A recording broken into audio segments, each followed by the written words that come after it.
Hello there, it's me, CC. I'm really glad you're here for this one. We're about to dive into something pretty special. A little thought experiment I've been wanting to share with you about choice, about control, and maybe about what it really means to just let go. Hey, buddy. Yeah? You remember, don't you? That crazy story about the cycling cheat, the one that made us laugh so hard? Well, I promised you there was something more to it, something deeper than just a funny story. So today, we're going to unpack it. This one's for you. All right, so let's get right into it. That old sticky bottle thing, it's more than just a sneaky way to get ahead in a bike race. It turns out it's a perfect metaphor for one of the biggest questions we ever ask ourselves. Are we actually in control? Or are we just, along for the ride? It all boils down to this idea of choice. No, really, just for a second, what's the very first thing that pops into your head? For a lot of people, especially if you love music, it's one thing, an iconic album, a famous image, and it's the absolute perfect place for us to start this whole thing. Yep, sticky fingers. Okay, so to understand this properly, we need to build a kind of bridge between two totally different worlds. On one side, you've got the profane, the everyday, the worldly, the stuff we can touch. And on the other, you've got the sacred, the divine, the untouchable. And we've got two masters, two incredible artists to represent each side. So, over here on the left, we've got Andy Warhol. He's our guy for the profane. His world is all about I do this. It's about conscious action. It's about will.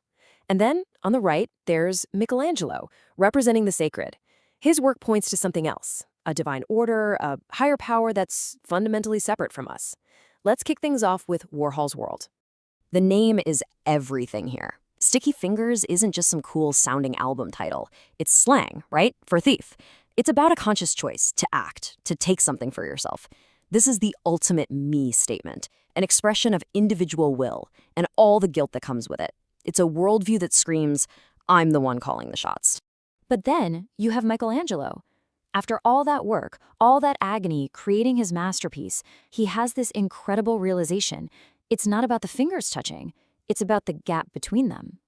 He sees that that humanity, doesn't and can't reach God on his own. There's this space that can't be bridged. And that's the absolute perfect counterpoint to Warhol's world of, I did this. So how in the world do we connect these two? And a pop artist from the 60s and a Renaissance master? Well, this is where our little cycling cheat comes rolling back in. This sticky bottle is the bridge. It connects Warhol's world of action to Michelangelo's world of divine separation. It's the key that unlocks this whole idea. So what is it? Literally, it's really simple. In a pro bike race, a cyclist needs a drink. The team car pulls up alongside them and someone hands him a water bottle. But instead of a quick grab and go, the rider just holds on. They let the car, this big, powerful machine, literally tow them forward. It's an illegal boost. It's cheating. And this is what makes it such a brilliant illustration. Just think about the power difference. You have one person on a bicycle pedaling, and then you have a car with a 170 horsepower engine. The pull they get isn't some tiny little nudge, it's a massive, overwhelming force. The cyclist isn't really doing the work anymore. They're just holding on. And that leads us to the real question. And this is where we get to the heart of it. Who's really doing the work here? Is the cyclist acting, or are they being acted upon? Is the power coming from their fingers gripping the bottle, or is the power in the bottle itself, connected to something so much stronger? This is where we move from a bike race into philosophy. And here it is, the whole thing, side by side. The Sticky Fingers mindset is all about I act. It's the belief that you are the one doing it, that you have free will. It's your ego taking the credit, and also the blame. But the sticky bottle perspective, it's a total flip. It's the realization that says, I am being pulled. My effort feels real, sure, but it's actually an illusion created by this much greater force that I'm just connected to. So what's the only real difference between these two ways of seeing the world? It's simply seeing the illusion. It's about stopping, looking up from your own hands, and with a bit of humility, seeing the strings.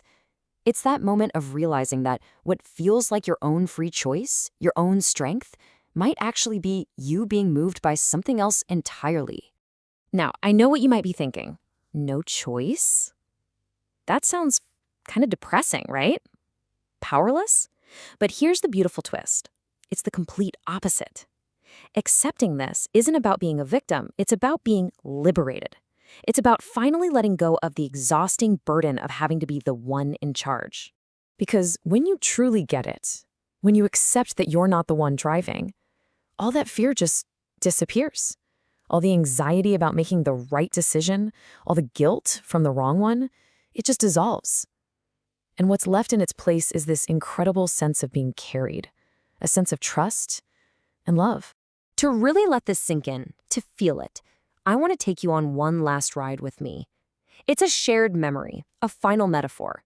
Let's go back to that bike ride in this Steinwald. Remember that amazing, stony forest in Bavaria? Just picture it. We're right there. The air is so crisp, you can taste it. The path is covered in those brilliant autumn leaves. We did all the hard work, we made the climb, and now we're at the top, looking down.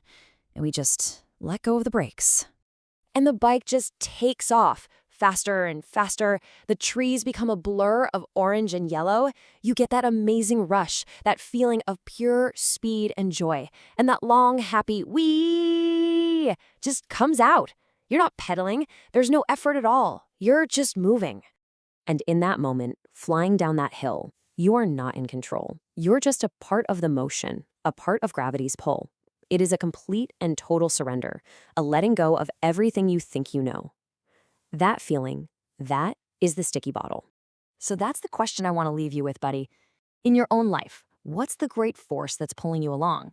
And what might happen? What fear might just disappear if you finally let go and just enjoyed the ride? Think about it.